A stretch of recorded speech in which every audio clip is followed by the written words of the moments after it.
Well, welcome everybody, and excited to introduce you to the John D. Nichols 53 Family Director of Athletics, Erin McDermott. Started with us officially on July 1st, but was named our athletic director on May 7th. For those of you who don't know me, I'm Nathan Fry, Senior Associate Director of Athletics. I've been at Harvard for about 17 years and have the great fortune of knowing Erin for the past 19 years back to her time at Princeton. Erin joined us from the University of Chicago, where she was the Director of Athletics and Recreation for the past 7 years.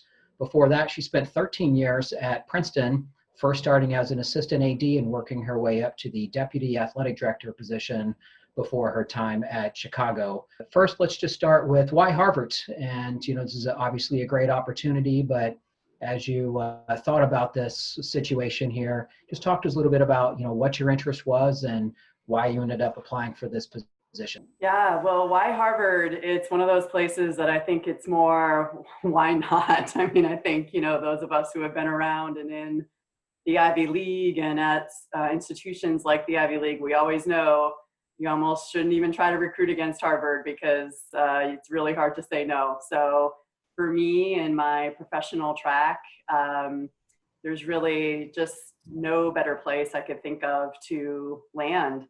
I couldn't have scripted it better. If you had asked me back when I started to get into this as a career, the kinds of places I wanted to be and where I would like to stop along the way, I think this move to Harvard certainly would have been on the dream places to go eventually, and really just felt like such a great natural progression from where I had been. One of the obvious questions here is we're in such an unusual time in that we're in this remote work environment. We're having this interview on Zoom on a computer screen. Your transition meetings have been remote. Your relationship building opportunities obviously have been remote as well. The Ivy League presidents 2 weeks ago announced that there would be no competition in the fall semester. We've got a de-densified campus, and yet you're stepping into this environment as a new leader, which I actually think is incredibly brave. It takes amazing, confidence and understanding of the situation to step into this. Can you just talk a little bit about what your strategy has been or your approach to learning in this environment, getting to know the department, getting to manage this department in such unusual circumstances? Yeah, sure. It certainly is very unusual circumstances. This is one thing I think when you talk about the dream and the dream job, this is not the way you envision it starting for sure. But none of us can control that. And the approach has really been the same as it would have been had we not been in this pandemic, except that it would have been in person. The approach has been to set up as many meetings as possible in these first, oh my gosh, it feels like it's almost 30 days. We're closing in on a month fairly soon, to learn as much as I can, to hear as many voices as I can within the athletic department, across campus, external, getting to be able to meet with a lot of alums and people who have been very influential for Harvard athletics. And what's really actually a benefit to now operating in this strange remote kind of way is I can do that in a fairly personal way over Zoom. At least we can see each other and make connections with people who don't live here and aren't close, but able to meet with them remotely. You talked a little bit about short-term and long-term goals, and having been here now for nearly a month and getting a lay of the land a little bit. Can you just talk a little bit more about some of your short-term goals that you have for our department, the mission that you may want to roll out here in the short term, and then we'll follow that up with some long-term questions as well, but maybe just give us a brief overview of some of your short-term goals. Yeah, well, the short-term goals, I think that's what had to change a little bit. I think typically, as you begin a position and we were looking at the summer and beginning a new academic year, we'd probably be thinking about things short-term, meaning how do we prepare for this fall from a competitive standpoint, servicing our teams the best way that we can, making sure we're all working together toward those aims. And given the situation that we are in, and so very few students who will be on campus, and also not having fall competitive seasons, the focus is really going to be, in the short term anyway, how can we pivot, and how can we start thinking about the things that we can do? And I think for the next coming months, what the answer to that is working with the students who will be on campus to the best of our abilities, as long as we're able to do those things given the progression of this virus and all the things that are happening on campus. But in a way that's holistic, in a way that is working with our student athletes in ways that benefit them and help them to acclimate to Harvard as a college, to their training, hopefully, and to the teammates of theirs who will be on campus. And I think the last piece of that is what has been very much on the minds of a lot of our student athletes and our coaches and people in the community and across the country, which is really trying to make sure that we are supporting our Black student athletes and Black members of our campus, and really enforcing and cultivating and holding ourselves accountable to a truly anti-racist culture. As we think about the future, and you'd mentioned kind of as we move forward as a community, can you just talk a little bit about maybe some initial thoughts on long-term goals and how we may think about some of our strategies, our goals, positioning ourselves as leaders in higher education and in college athletics as we look to the future?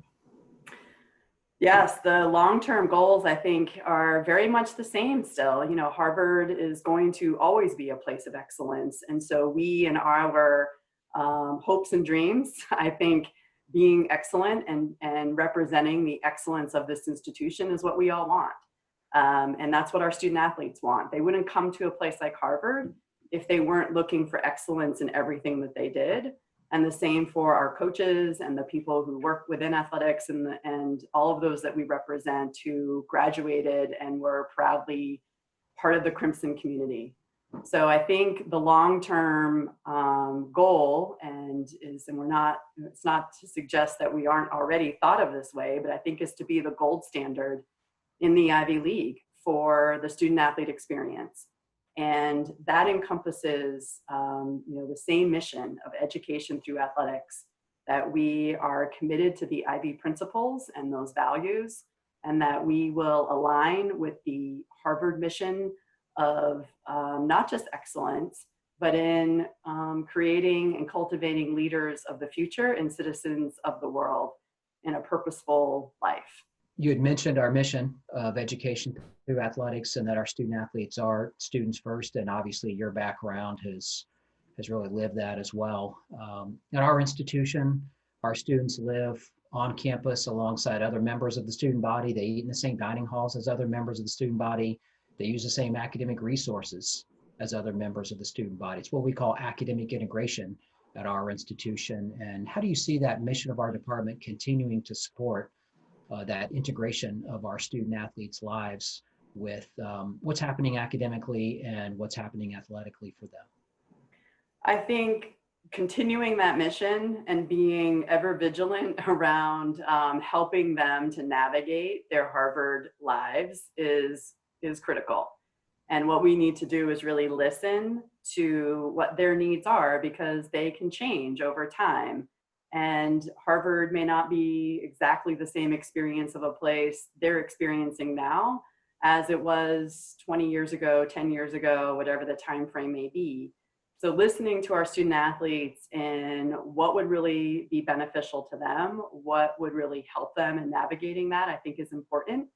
That can evolve over time in a way that we need to pay attention to. And one of the examples of that is in the increase of need for some mental health resources. And it's a terrific resource that they now have two counselors who they are able to go to in this manner, who serve athletics in that way. We had met you back on May 7th when you were introduced to the athletics community, including our head coaches and our administrative staff members. You said in that meeting that you see yourself as the head coach of the head coaches. What do you see as your role in helping our head coaches do their jobs? Yes, I absolutely do. I learned this from I learned this lesson from my former boss at Princeton, Gary Walters. I think it's how he thought of himself, even if he didn't always say it. But that certainly is what I carried forward to the University of Chicago, and what I think is important to think of our role as athletic directors is, even though I was not a head coach myself, I absolutely believe that I am the head coach of the head coaches, in that the head coaches are my team. And we are all in this to service the student athletes as best we can. And the head coaches have the very first connection relationship in making that happen. We've gotten to know a little bit more about you here as a professional, your management style, your philosophy, your onboarding plan here with Harvard. But now we need to get to know a little bit more about you as a person.